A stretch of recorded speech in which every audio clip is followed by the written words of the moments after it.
아이돌랩 방송 시작하겠습니다. 전에 트윈플래닛과 히로인스가 짝으로 싱그룹을 발표해서 오디션을 한다고 한 내용을 10월 30일에 올렸는데, 이 그룹이 멤버를 공개하고 뮤직비디오도 공개를 하고 2월 27일 열리는 히로인스 페스에서 오히로메를 준비한다고 하니까 이어서 얘기를 해보려고 준비를 해봤습니다. 앞에서 한 얘기들이랑 겹치는 부분들이 많이 있을 텐데 이런 부분들은 좀 감안을 해서 들어주시고요. 오디션 개최가 화제가 됐던 거는 나카가 코코로와 아베나나미가 한 팀에서 준비를 하고 있다는 것과 라이브 플래닛 레벨이 아니라 트윈 플래닛 레벨에서 상위 개념이죠. 트윈 플래닛이 한 단계 위에 있는 회사니까 실제로 라스트 아이돌을 관리한 것도 이쪽이었고, 지금 현 시대에 가장 시대와 부합하는 회사라고 한다면은 아소비 시스템 산하에 하와이랩이 있을 거고, 아이라이프를 필두로 활동을 하고 있는 주식회사 이미지나이트, 히로인즈가 있을 거고, 그 다음 타카네노 나데시코를 중심으로 활동을 하는 트윈플래닛, 요 세 회사 정도를 언급할 수 있을 거예요. 토키센까지 이야기를 할 수 있을 것 같긴 한데 요 흐름에 함께 이야기하기는 어려울 것 같습니다. 애초에 신의 주도권을 어느 정도 쥐고 있는 회사기도 하고, 일단 공개된 멤버들을 살펴보면 좋을 것 같아서 차례대로 확인을 해봤습니다. 3명의 멤버를 두고 오디션으로 4명을 뽑아서 7명을 맞춰서 활동을 한다고 얘기를 했는데, 처음 공개된 코노하 코나 요 멤버만 오디션으로 뽑은 게 아닌가라는 추측을 할 수밖에 없었어요. 뒤에 킨조마키는 히로인즈 연구생 오사카 활동을 하던 멤버였고, 오사키 미하네, 여기는 히로인즈 스쿨 활동을 하던 멤버였으니까 결이 조금 다르기는 해요. 히로인즈 연구생은 아예 히로인즈 소속에서 정규 멤버를 노리고 연구생 활동을 하는 거였고, 히로인즈 스쿨은 히로인즈 스쿨에서 활동을 하다가 다른 회사 팀으로 가는 것도 자유롭게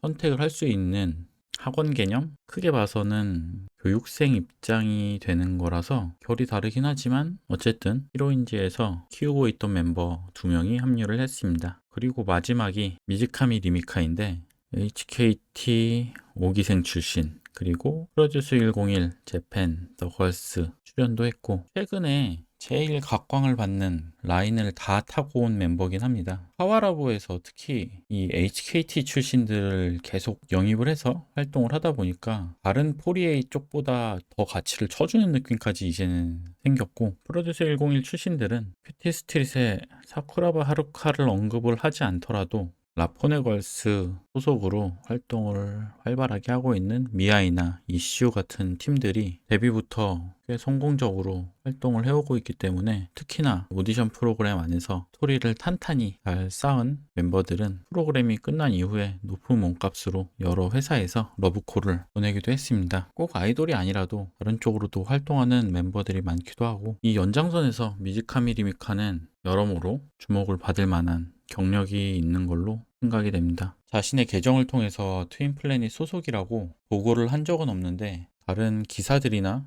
출연작들 살펴보면은 트윈플래닛 소속이라고 표기가 되어 있어서, 이 기사가 2026년 2월 20일 나온 기사이기 때문에 이 시점 전후로 아마도 트윈플래닛에 들어온 것으로 보입니다. 그 전에 소속된 회사는 ND 프로모션이라고, 이쪽 회사도 최근에 주목받는 인플루언서들이 많이 들어가 있어서 화제가 되기도 했고, 큐티 스트릿의 후르자와 리사가 이 회사 소속으로 현재도 적을 두고 있어서 앤디 프로모션 이후에 트윈플래닛으로 옮겨왔다고 추정을 해볼 수 있습니다. 트윈플래닛이랑 히로인즈가 어떻게 나누어서 역할을 할당을 했는지 활동을 시작은 안 했으니까 정확히 알기는 어렵겠지만, 일단 멤버들 자체가 히로인즈랑 트윈플래닛 소속이 나뉘어 있을 거라는 거는 어느 정도 눈에 보이고, 두 회사 모두 공연을 주최를 하기 때문에 양쪽으로 출연을 하면서 초반에 인지도를 여러 타입안에 나와서 할 게 예상은 됩니다. 두 회사의 팀을 운영하는 차이가 있어가지고 이걸 어떻게 조정을 할지 궁금해지긴 해요. 트윈플래닛 같은 경우는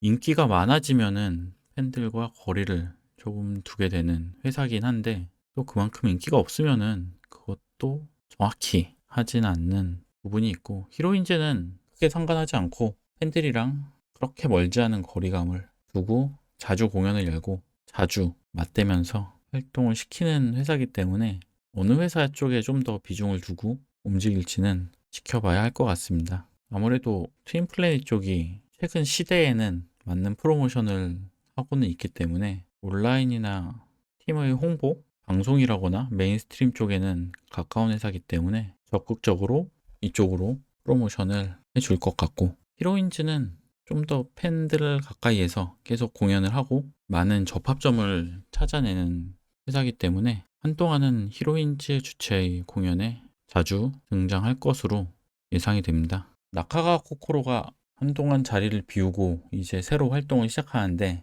인기가 높아지면 못 볼 것 같다 싶으면은 인기가 오르기 전까지 길게 보면 한 6개월 열심히 다니면서 보시는 쪽을 추천을 하고는 싶네요. 이 정도 회사들이 붙어가지고 영성이 있는 멤버들을 띄우고 싶어 하는 거니까 반응이 좀 빨리 오면 한 3개월 내로 올 수도 있지 않을까 예상은 하는데, 이것도 대중이 없어서 운이 좀 안 따른다 싶으면은 이게 뭐 얼마나 갈지도 모르고 안 될 수도 있는 거니까, 라스아이 시절에 아베나나미에 관심이 있었거나 기적의 한 컷을 보고 나카가 코코로를 보고 싶은 분들은 지금부터 조금 땡겨서 열심히 다니시는 쪽을 추천합니다. 미즈카미 리미카도 포함이죠. 외적으로 어느 정도까지 지금 이 멤버의 스토리가 쌓이고 대중들이 궁금해하는지 예상 불가의 영역일 것 같아요. 여기는 니프조시라고 하죠. 프로듀스 101 재팬, 더걸스 여기 출신들이 대체로 인기가 높기도 하고, 리미카 같은 경우는 지금 8화까지 나오고서 탈락을 했기 때문에 그래도 꽤 오래 갔으니까 앞에 나카가 코코로나 아베나나미보다도 많지 않을까 대략의 추측은 해보는데,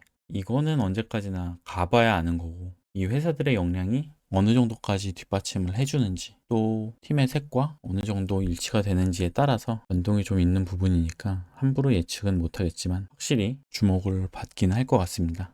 라스트 아이돌 출신 2명이랑 나카가 코코로로 고정을 하고 오디션을 연다고 했을 때 이 정도로는 조금 부족하지 않나 싶은 부분이 꽤 있긴 했어요. 나카가 코코로가 미디어 노출이 꽤 있어 왔고 적극적으로 임했음에도 생각보다 그렇게 반응이 많이 온 멤버는 또 아니거든요. 아베나나미는 라스트 아이돌에서는 최전선에 있던 멤버긴 한데 막상 라스트 아이돌 당시를 생각해보면은 인기가 많았음에도 불구하고 항상 전에나 이런 쪽 인기에서는 콩라인이었죠. 그때의 인기는 그때의 인기고 지금은 또 시간이 지났으니까 어떻게 될지 모릅니다. 아베나나미에 맞는 적절한 전략과 서포트를 해준다면은 다시 신의 중심으로 올라올 수 있지 않을까 예상을 하게 됩니다. 보통 활동을 시작하고 한 3에서 6개월 정도 보면은 견적이 대충은 나올 거예요. 그래서 음악도 이 초반 음악들이 중요하니까 회사마다 새로 팀을 런칭을 하면은 처음에 한 5곡 정도까지는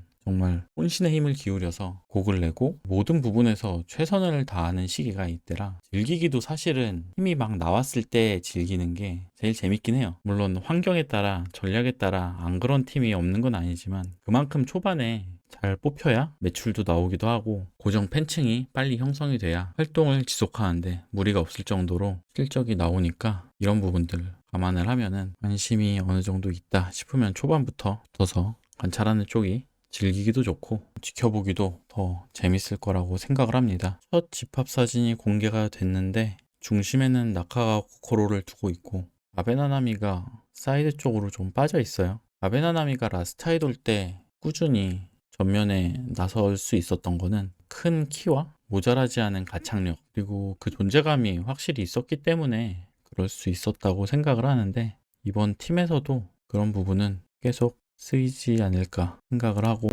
그리고 특히 새로 시작하는 팀들 이렇게 네임드 멤버들을 안고서 시작하는 팀들을 보는 묘미 중 하나는 기대하지 않았던 멤버들이 갑자기 튀어나와서 잘 풀리는 경우가 있거든요.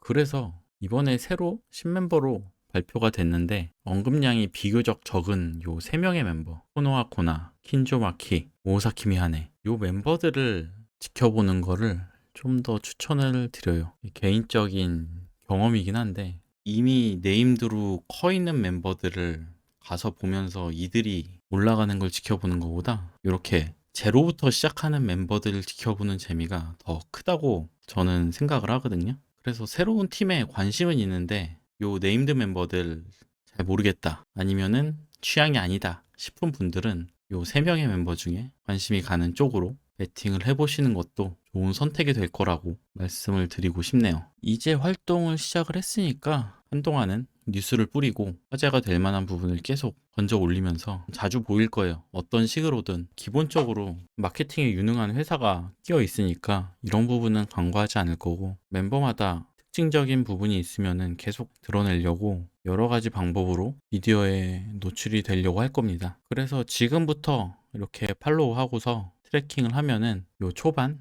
3에서 6개월 동안 쌓이는 것들이 나중에 크게 증폭돼서 이 팀의 자산이자 이야기로 남게 될 테니까, 새로 시작되는 팀의 재미를 느끼는 게 어떤 건지 알고 싶으시면은 지금부터 보면은 조금 재밌을 겁니다. 회사가 크게 두 회사나 끼어 있기 때문에 쉽게 포기는 안 할 거예요. 그리고 트윈플레이 자체가 그렇게 많은 팀을 내는 회사가 아니고 투자가 상당히 들어가 있을 거라고 이미 예상이 되기 때문에 나중에 어떻게 되건 지금부터는 볼만한 시기가 될 겁니다. 그래서 오늘은 새로 시작하는 팀 후르코스 얘기를 짧게 해봤습니다. 또 관심 있는 얘기가 있으면 나타나서 이야기를 해보겠습니다. 감사합니다.